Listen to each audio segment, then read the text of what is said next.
India, सच की आवाज। अब सच देखेगा इंडिया।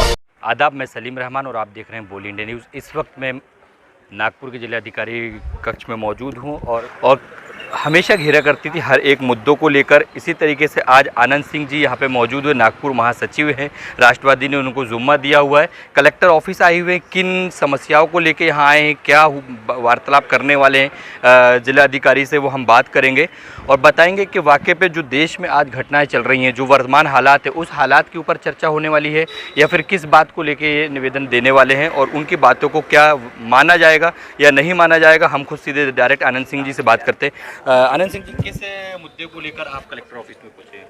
हमारे दो मुद्दे हैं। एक तो जीएसटी के ऊपर मुद्दा है कि जो जीएसटी इन्होंने 17/7/2018 से जो लागू किया है, उसके ऊपर हमारा ये कहना है कि सरकार से कि जीएसटी लागू करने से एक आम गरीब इंसान पे, सभी वर्ग के लोगों पे जो भार पड़ा है, तो उसके लिए हम ये चाहते हैं कि जो खाने पीने की जो वस्तु है, इस पर से जीएसटी हटाया जाना चाहिए। दूसरा विषय ऐसा है कि जो शिक्षण है, एजुकेशन है, आज आप देखिए सरकार का पहले धोरण हुआ करता था कि पेट भर अनाज मिलना चाहिए और जो शिक्षित नहीं है, अशिक्षित है, तो उन लोग के लिए पढ़ाई के लिए उन्होंने जो पढ़ाई के लिए जो फैसिलिटी देती थी, जैसा बुक्स देते थे, किताबें देती थी, अब ये नौबत आ चुकी है कि आम गरीब आदमी के ऊपर में खाने के लिए जीएसटी, खाने के ऊपर में हर वस्तु पे जीएसटी लगा दिया। वो तो एक भार हो गया। दूसरा, शिक्षण के ऊपर में आज देखो, एजुकेशन की किताबें के ऊपर में भी जीएसटी लागू कर दिया है 18%।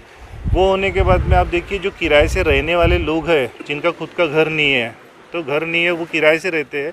किराए से रहने के बाद में जो किराया लेता है जो किराएदार, उस पर भी इन्होंने जीएसटी लागू किया है। अब क्या लगता है, आनंद सिंह एक मोर्चा लेके यहाँ पहुँच रहे हैं, 50 लोगों को, 100 लोगों को लेके पहुँच रहे हैं।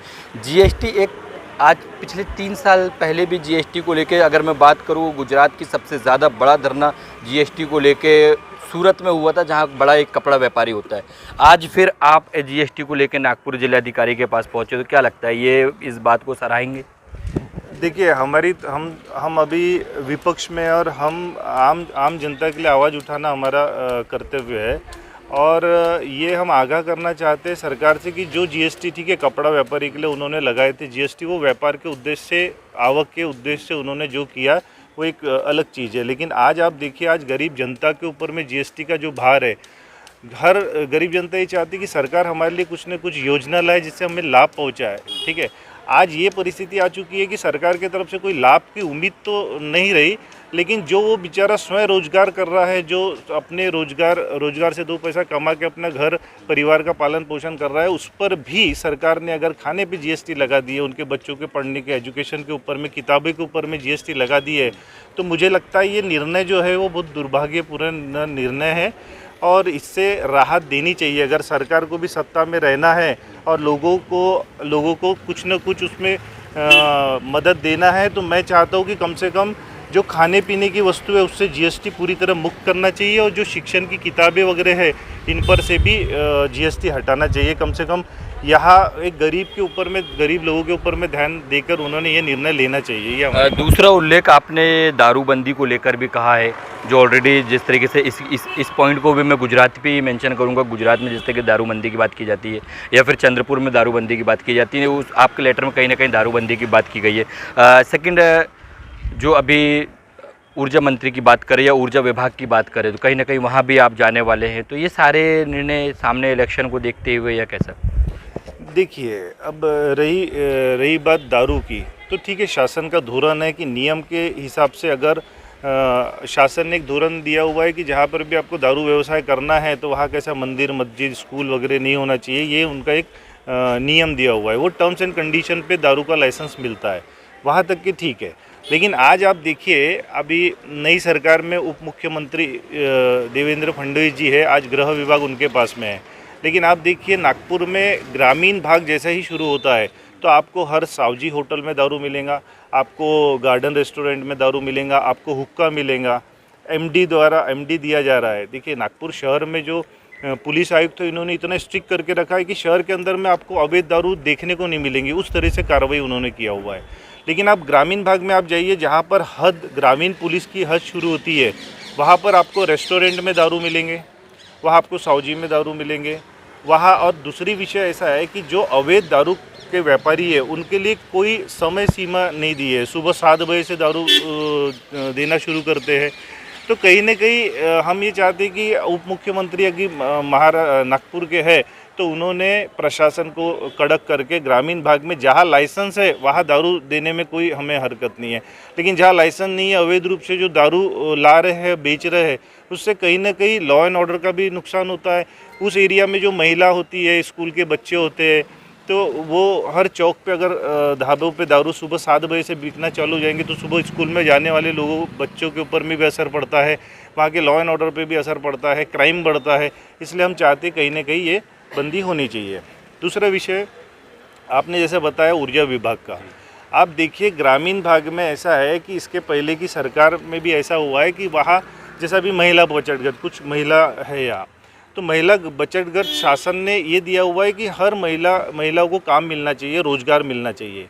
परंतु क्या हो रहा है कि ऊर्जा विभाग में आज देखिए पावर प्लांट कोराडी में है हमारे, ठीक है, तो परिसर में उसकी राखड़ का जो हमको दुष्परिणाम मिलता है, ठीक है, ट्रांसपोर्ट का दुष्परिणाम मिलता है वहाँ, तो वहाँ पर हमारे जो लोकल महिला है उनके लिए क्या फ़ायदा है? उनके लिए फ़ायदा कुछ भी नहीं है। जैसा महिला बचत गट है, इनको 3-3 लाख रुपए की टेंडर इंक्वायरी देनी चाहिए, लेकिन क्या हो रहा है कि जो बड़े वर्ग के लोग हैं जिनकी ऊपर में पकड़ अच्छी है या कहीं ना कहीं कोई सत्ताधारी पक्ष के साथ में जुड़ा हुआ है, तो उनको ज़्यादा से ज़्यादा टेंडर दिया जाता है, ज़्यादा से ज़्यादा उनको फ़ायदा पहुंचाया जाता है। तो हम ये चाहते हैं कि इसको आप परिवारवाद बोलेंगे या राजनीतिवाद बोलेंगे? आप देखिए कहीं ना कहीं आपको वहाँ के परिसर के लोग ही बता देंगे। हमारे तरफ में काफ़ी ग्रामीण के भी लोग आते हैं तो उनका कहना ये होता है कि भाई जो नज़दीक के होते हैं सत्ताधारी नेता के उनको ही काम दिया जाता है। तो मुझे उम्मीद सिर्फ वहाँ के अभियंता, वहाँ के जो सी है, वहाँ के जो अधिकारी है उनसे एक मैं ये चाहता हूँ कि ठीक है आप थोड़ा बहुत अगर आप सत्ताधारी के तरफ से अगर आपको देना आप दो, लेकिन आपको जो पद मिला है जिससे आप आम गरीब लोगों की सहायता कर सकते हैं तो कहीं ना कहीं आपका कर्तव्य है, कम से कम 70% आपको आपका कर्तव्य देखना चाहिए। जो महिला बचत गट है कम से कम 3 लाख तक के टेंडर ये इनको देना चाहिए। अब ये महिला बचत गट क्या होती है कि ये 20, 25, 50 महिला रहती है, इनका एक बचत गट निर्माण करती है, तो बचत गट के द्वारा इनका घर परिवार चलता है, पालन पोषण चलता है, तो कम से कम वो अधिकार से उनको वंचित न करे। कारण ऐसा रोजगार तो सरकार दे नहीं सकती है, ठीक है, तो कम से कम ये बेचारे खुद अपने मेहनत से एक लाइसेंस लेते हैं, चाहे वो लेबर लाइसेंस हो, चाहे सेल टैक्स हो, चाहे सारी चीज़ का लाइसेंस लेते हैं ये उम्मीद से कि कम से कम हमको सरकार रोजगार नहीं देंगी तो कम से कम ठेका पद्धत में कम से कम 2 पैसा हम कमाएंगे, हमारे साथ वाले महिलाओं को कमाएंगे, कम से कम कमा के उसके अपना पालन पोषण, घर गृहस्थी, ये सारी चीज़ें चलेंगी।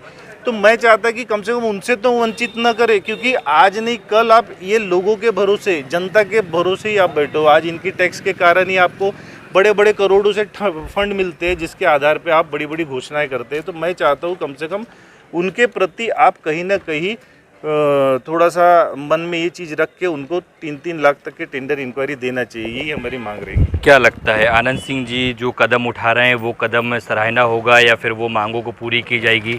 और अगर मांग पूरी नहीं होती, जो आप 3 बिंदुओं को लेकर यहाँ पे पहुँचे, तो अगला कदम आनंद सिंह का क्या होगा? देखिए अगर हमारी ये जो मांग पूरी नहीं होती है, ठीक है, नहीं होने के कारण नहीं होती है, तो ये लोगों में ये बरोबर मैसेज जाएगा कि जो सरकार आज है वो सरकार के लिए विपक्ष ने आंदोलन भी करने के बाद में समय समय पे बड़े अधिकारियों के पास निवेदन देने के बाद में भी किसी तरह से प्रतिसाद नहीं मिलेगा। तो आने वाले समय में जनता ही सबसे बड़ी बलवान होती है। अगर जनता ने चाह लिया कि हमको सत्ता से हटाना है तो दुनिया की कोई ताकत वापस सत्ता में उनको नहीं बिठा सकती। सीधे यानी आने वाले समय की अगर हम बात करें तो इशारतन आनंद सिंह जी ने साफ तौर पे कह दिया है कि जनता ही सब कुछ होती है और आने वाले समय पे नागपुर में महानगर पालिका यानी एनएमसी इलेक्शन है। अगर ये सारी मांगें नहीं मानी जाती, जनता के खिलाफ में जो काम हो रहे हैं उनको नहीं होता है, तो कहीं ना कहीं आने वाले इलेक्शन पे इसका परिणाम भुगतना पड़ेगा। कैमरामैन अल्तमश अंसारी के साथ सलीम रहमान, बोल इंडिया न्यूज़, नागपुर।